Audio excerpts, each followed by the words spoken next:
Welcome to the Culture and Leadership Connections podcast.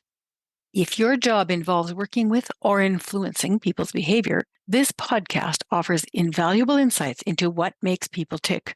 Through personal interviews that are thoughtful and surprising, we explore the full range of the roots to people smarts that can help you make or break your own career. My name is Marie Gervais, and with a PhD in culture and learning in the workplace and my own cultural journey, I bring the mysteries of human beings at work around the world to you. Through conversations with very diverse people, examining the groups they were born into and the ones they chose to belong to, my podcast takes a deep dive into why people do what they do and how they belong. Hone your skills to manage others and to be a better human being at work with the Culture and Leadership Connections podcast. And now for today's episode.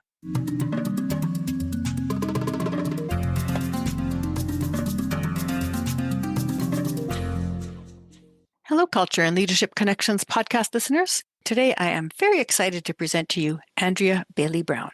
She is a former teacher turned award-winning entrepreneur who was born in Jamaica and raised in Canada. Andrea is a multi-unit franchise owner with Jiffy Lube who has generated over $30 million in revenue since ownership. She is also the founder and CEO of both Bailey Brown, the franchise agency, and Bailey Brown Business Consulting, where she uses her business knowledge and love of franchising to transform the lives of her clients. Her mission is to help entrepreneurs build wealth through franchise and business ownership. Holding an MBA from Royal Roads University in British Columbia, where she was honored with the Entrepreneur in Residence Award, Andrea's educational journey complements her entrepreneurial spirit. As a woman of color excelling in a predominantly male industry, Andrea's journey is a testament to her resilience and expertise. She is reshaping the narrative, solidifying her role as both a franchise consultant and a dynamic speaker, inspiring entrepreneurs worldwide. Welcome, Andrea. Well, thank you, Marie. It's so great to be here. And my bio, sometimes I'm like, wow, it's impressive. And then I realize the bio is for me. So thank you so much. It's always kind of weird to have someone else read your bio because it helps you to actually reflect on what you've done.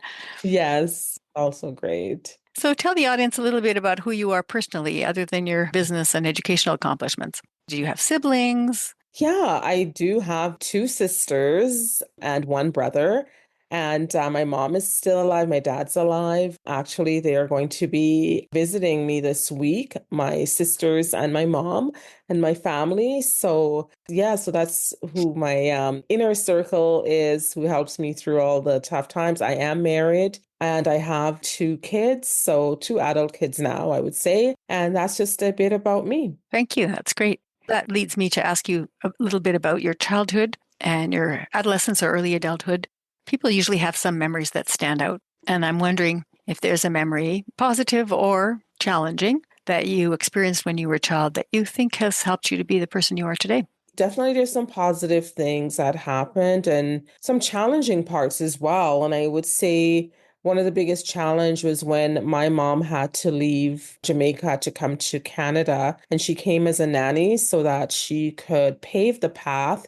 And she has paved the path for the entire family, her siblings, their spouses, and everyone who's now in Canada, their kids. That's all because of my mom. And when she left, I think was really pivotal because we had to live with our aunt. So she left her three kids to move in with her sister, her aunt. And I think at that time I realized I learned so much about resilience. And I think that's where my resilience really came from. I think it's also looking back now, it's where I was able to learn to start dreaming and planning. And I would see the neighbor with all her beautiful bathing suits and clothing. And I was like, oh, I really want that. So I had a lot of time to dream. And I think when your mom is not around, you just really then learn to be resilient and that it was okay to dream of something more. Was it hard for you to move in with your aunt and her family? At the time, it didn't seem hard because we were young and you didn't really know what it was like. But I think once over a period of time, yes, it became a little more challenging because my aunt was very strict. We really love her, Sister Joyce, is what we call her. And she just taught us really a lot. And who I am today was also really strongly shaped by her about having high standards, having really strong values, and that you don't have to be and behave like every other kid in the neighborhood. And she really instilled a lot of strong values in who we are and that we are different in the sense that we are blessed. We dress different, we look different, we speak different. We weren't allowed to speak the colloquial island lingo, which was patois in Jamaica. We had to speak proper English all the time. So she made sure we were pronouncing, the TH and the H's. And my kids, when they went to the elementary school, they had to do like phonics and some of those things. And I was like, oh my gosh, my aunt was already stressing all of that to us.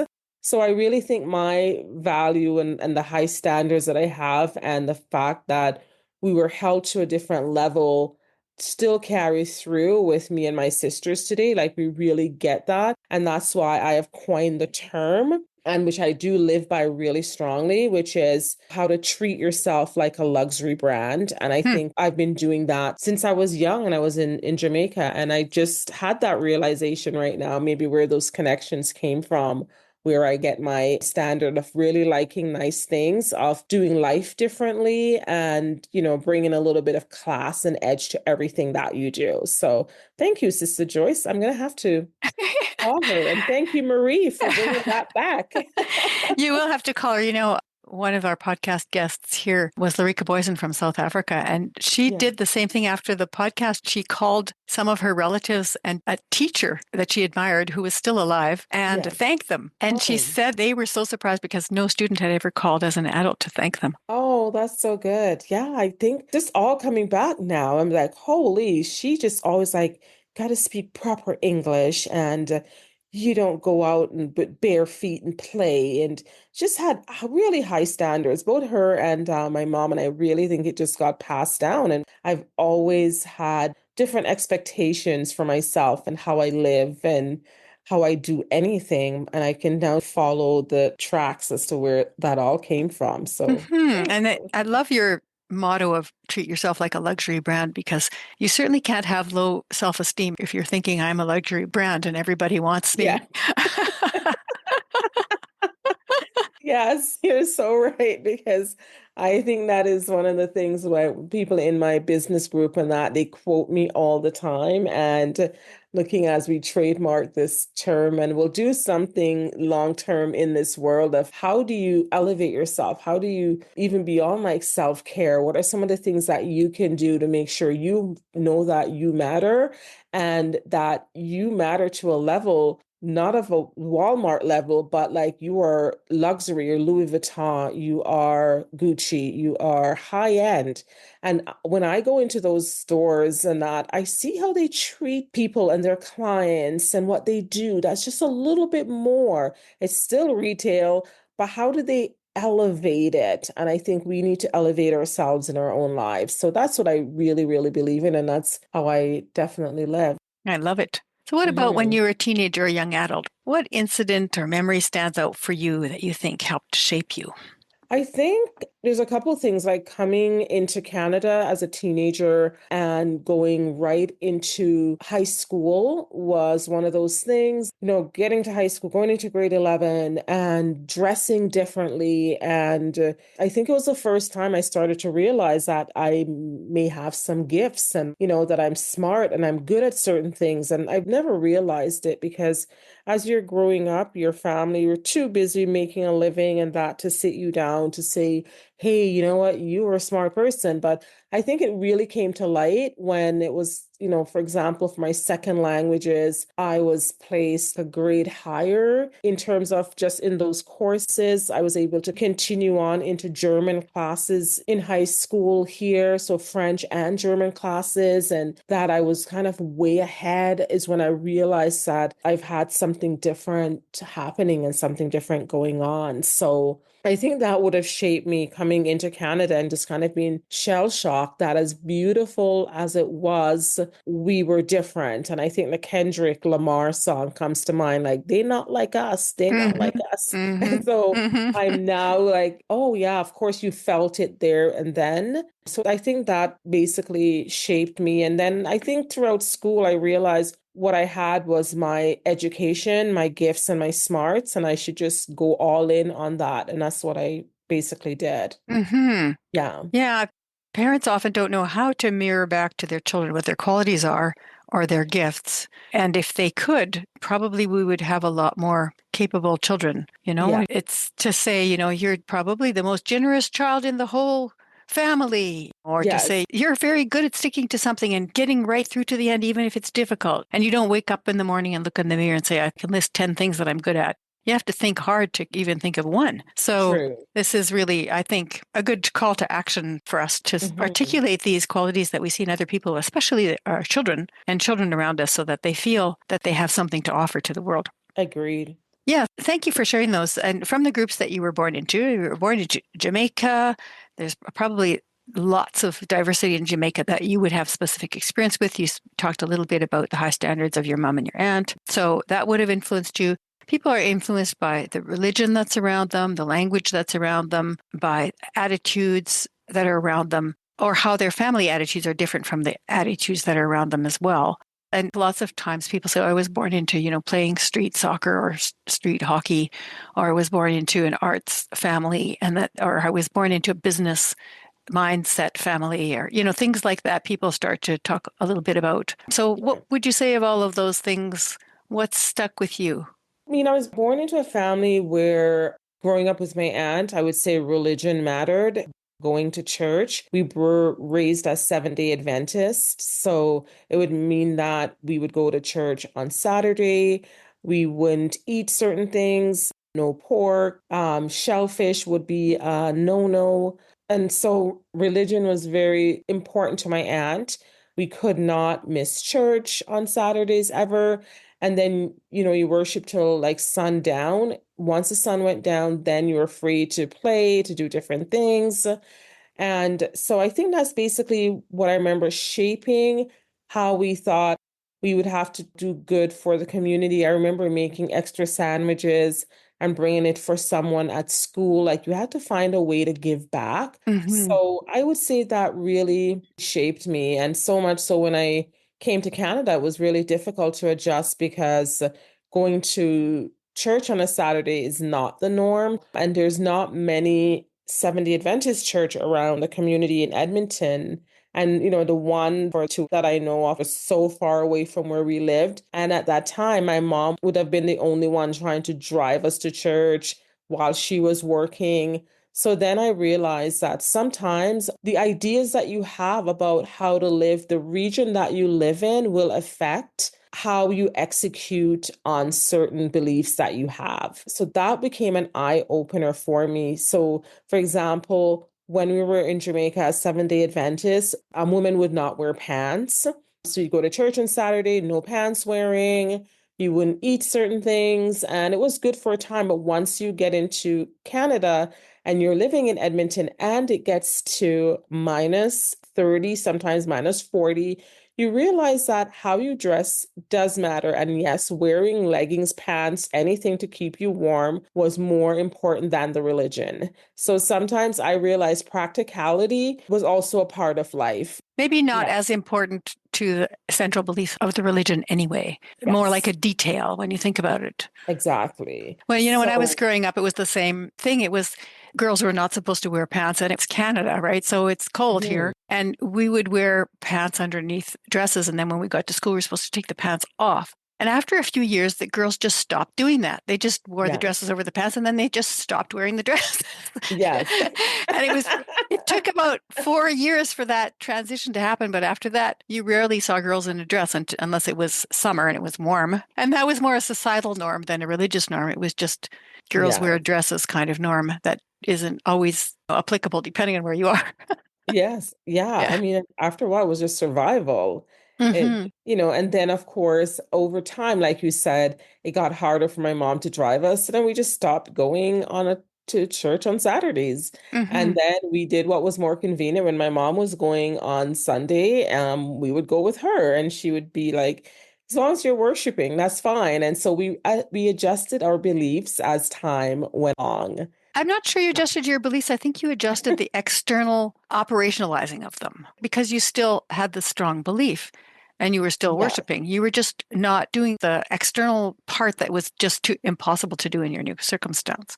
exactly. That's I just my agree. take on it. Yeah.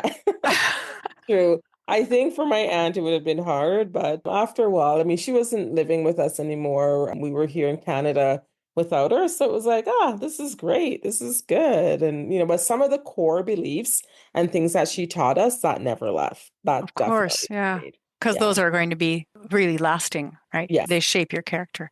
So now what about you got to be older and you joined, I mean, in addition to being in Canada and in a particular area in Canada, there would have been aspects of that culture and the way people expected you to be as a Hmm. leader. Then, of course, you became a teacher and then you became a franchise owner and you were Yeah. selling things before you became a franchise owner. So you had business experience. So all of those you were growing into, and then maybe other things you would have hobbies or languages or other religious influences. Something else could have become a part of who you are now. So, what can you identify when you're thinking about those things? I think when I went to university, I went to Faculty Saint Jean, finished school really quickly because I think also as an immigrant, you really didn't have a group of friends or things to distract you. Also, my mom did not have a lot of money to get us to do all the things, and we also didn't know what all the things were, right? So you basically focused on education and just, so I went to university very young, I would say.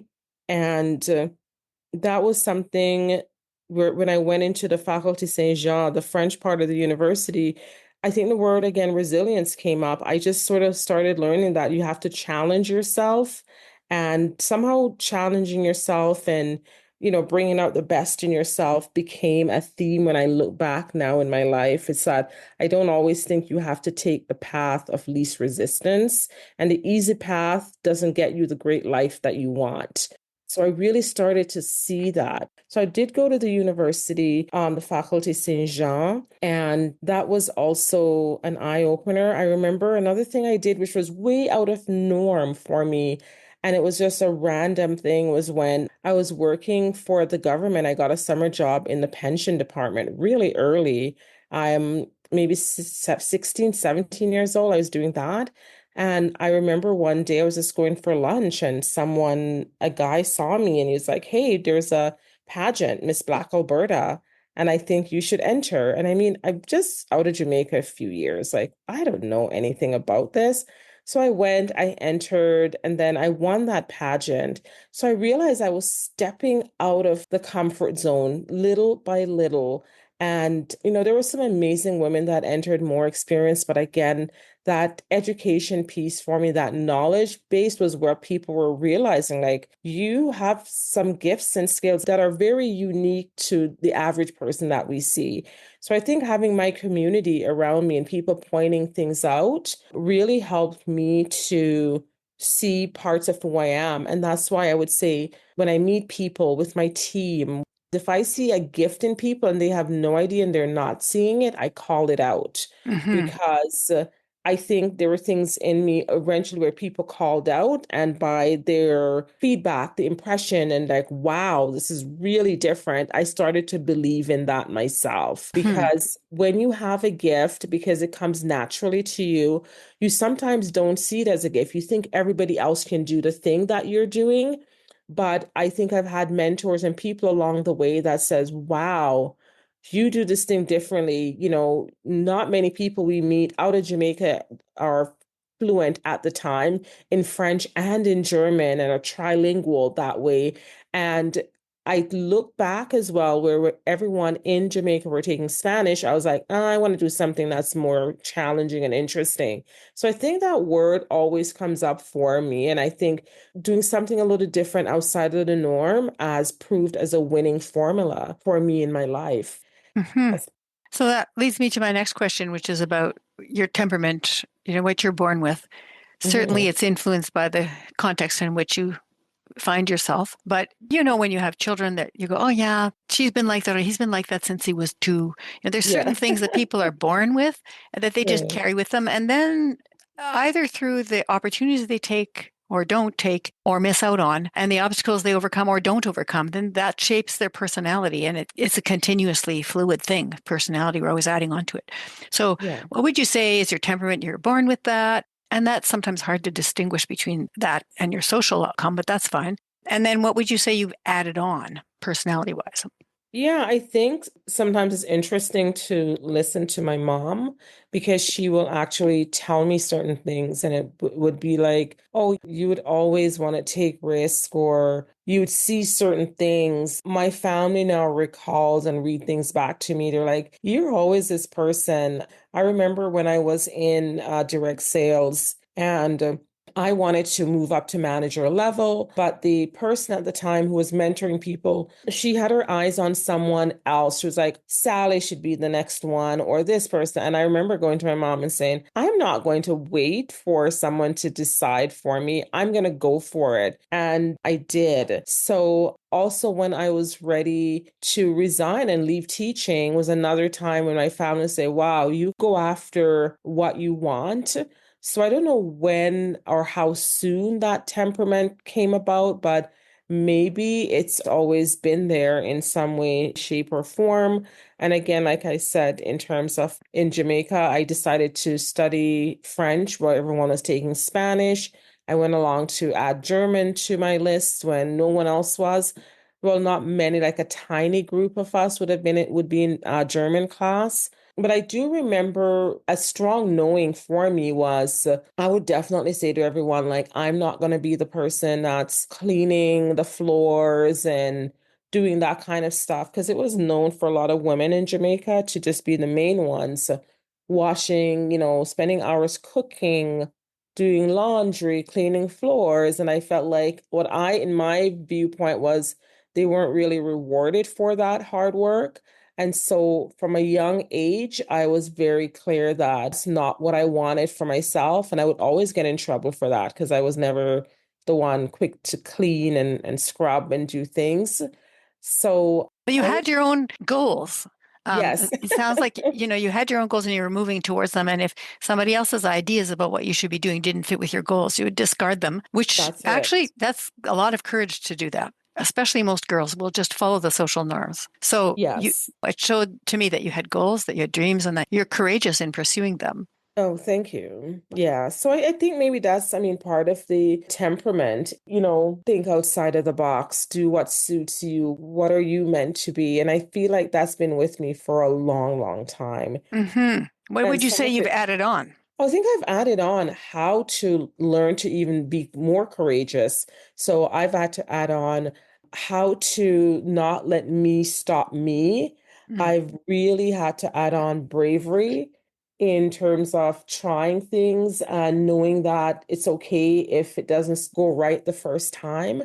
So a phrase that I've gone with all the time is anything that's worthwhile doing is worthwhile doing badly at first. Hmm. So I'm really okay with my podcast. It's a franchise millionaire show. I'm okay if it's not the greatest thing in the beginning. I'm okay if my blog writing, if I'm writing like a grade 5 student for my blogs.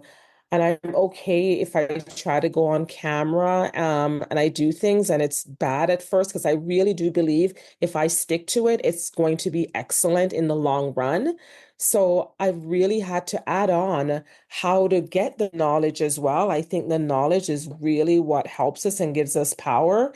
And so I've added on books like how to read and how to get out of my circle as well by traveling and going to conferences and getting myself in places where maybe at first I'm not sure about it, but as I've done it more and more, I'm like, oh yeah, I'll be fine once I'm in the group and I get to know more about people.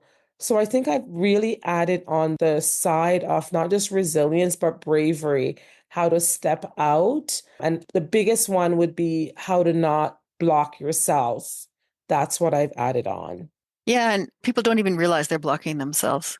Last night I was at a meeting where a woman who speaks English beautifully said, I just can't contribute much because of my language skills. And everyone in the room burst out laughing. And I said, Oh, and what wow. language is it that you don't speak well? Russian? Mandarin? And she said, what do you mean? And everybody goes, you speak English beautifully. What are you talking about? That to me, Yes. that's an example of blocking your own self. And Yes. she wasn't even aware of it, right? Yeah, and the stories that you tell yourself, and when we don't want to do things when we're afraid, we basically tell ourselves stories. And I think one of the books that I've read that really, I would say, changed my world and thinking was Feel the Fear and Do It Anyway. Yeah, me too. Um, yeah. And I know like that one for sure, just like, wow, the fears are all going to come up. And another thing is, I think I listened to Oprah once when she said, the fear never goes away. And I used to think, oh, at a certain point, that fear will just disappear. But every time you're stepping into something new or moving levels, the fear and everything, every doubt that you have is going to come back to you. And once I've accepted that, it's like, oh, I've got accepted to do my master's. All the fear keep flooding in. And I just like, oh, yes, there it is. It's coming back. But I just have to work through it and keep going. So that's the book that was really helpful too. You can either feel the fear and let it overtake you and just say, sorry, I'm a really fearful person, which then is a limiting story about yourself. Or you can Yeah. feel the fear and say, I'm just going to allow this to pass because it will. I'll just keep Yeah. going, right? Right. Yeah. Okay. Well, let me ask you the question about a time when you became aware, and I'm sure there were many, you've already spoken to a few, when your cultural understandings were in fact specific to you and your cultural experience and not the norm. Hmm. I'm sure when you moved to your aunt's house, there would have been some things where, wait a minute, this is not how we do things. This is how my aunt does things. And when you came to Canada, oh, this is not what people do in Canada. This is how we do things in Jamaica. Things like that would have come up. Oh, yeah. I think there were many of those things that came up. Definitely coming to Canada was a big eye opener. I think how families operate, like how you speak to your parents. Like I still remember my mom taking us to Kmart, and there was a young girl, and she was just being rude to her parents and just talking back and things. And I was like in shock because in our culture, like that would have never happened. The respect and that you have to have for your parents and family. So I still remember it to this day, how that stood out for me. I think as well, in terms of what I realized that sometimes when you are new to any situation, you don't make friends that quickly and you start to find out like a bit more about your personality. Like, are you a shy person? Like, who are you now? Like when you have to come into a total different situation. So I think going to high school and just realizing that, oh, you dress differently, like wearing a purple pants is not the norm. Jeans is like the culture, like the culture here. And so I really think I just had to relearn a lot of things as to how to live, how you speak, some of the things that you're saying, or some of the things that your classmates would say. And it's just part of the culture that you just don't understand what it really means until you're there and you're sort of living it.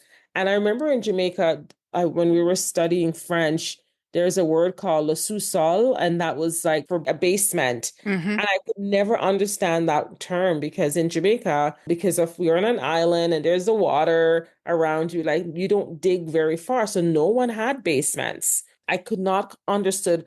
What do you mean you live under the ground? Like, why would a person want to go underground? Like, it made Yeah. no sense.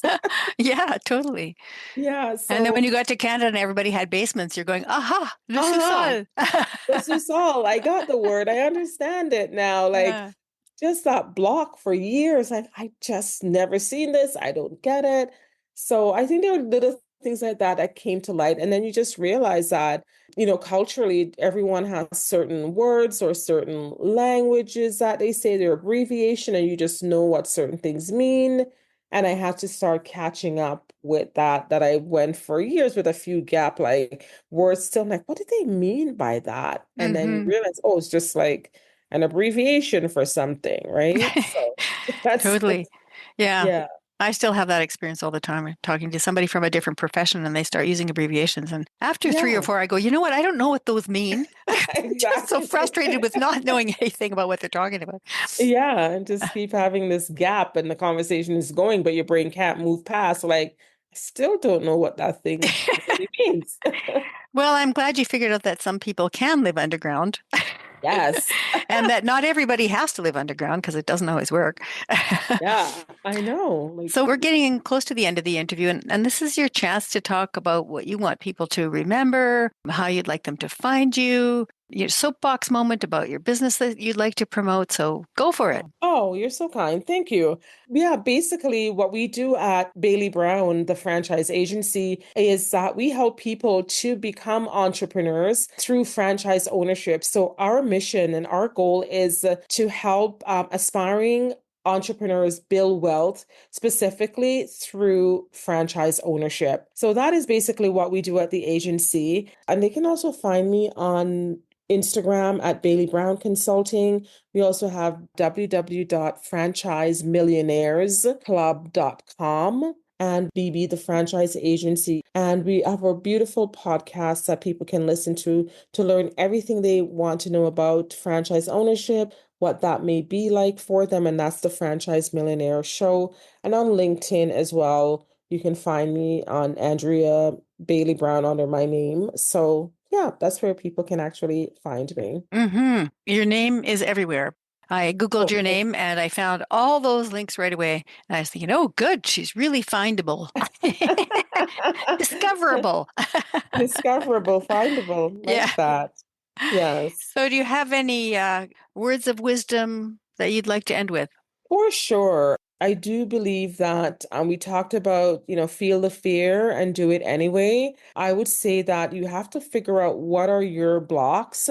What are the things that when you think of an idea, something that you want to do, you're going to always have the negative side comes up right away and tell you all the reasons why it won't work or why you can't do it. And I would say have the courage to push past that and to lift up the rocks, right? And look behind the curtains because monsters live in the dark. And when you put some light on it, they basically disappear. So I would encourage you to figure out what you want to do with your life is this one precious life that we get and stay true to that. If something is in you and you have a calling, it's because you're meant to do that thing because not all of us get the same downloads and the same lessons and the same calling.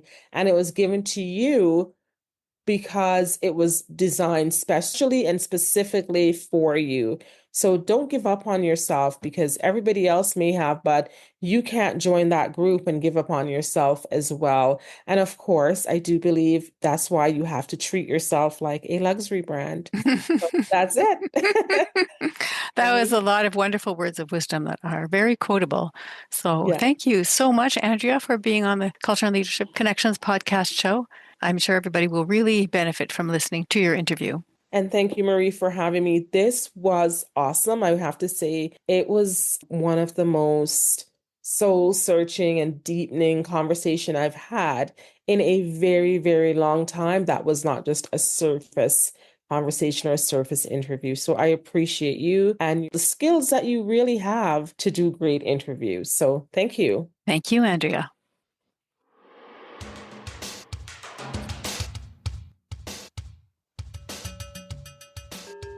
Andrea Bailey Brown is a woman with a mission. Growing up in Jamaica with hardship but loving support, Andrea learned from a young age to stand and deliver. Her ability to teach others and to be an entrepreneur evolved from that foundation to the point where she is now teaching others to be a successful franchise owner. Andrea's dogged determination and grit are balanced with the motto, treat yourself like a luxury brand. I really enjoyed my interview with Andrea and love her motto, with which she stays personally encouraged and helps others to believe in themselves. If you like this interview, check out Andrea's website. It's under her name, AndreaBaileyBrown.com. And please share the episode with a friend, remembering to rate and review the podcast. Thank you so much for listening, and may Culture and Leadership Connections continue to guide and inspire your day. Listeners can now interact with Culture and Leadership Connections podcast by leaving a voice or text message on Fan List. It is a fun and quick way to let me know what you liked, ask a question, or leave a suggestion. I will feature some of the voice messages on upcoming episodes. You might be surprised to hear your own voice, but Only if you leave a message, of course. So to leave your personal message or your question, go to shiftworkplace.com/podcast and click on the fan list link to leave it. I can hardly wait to hear what you have to say.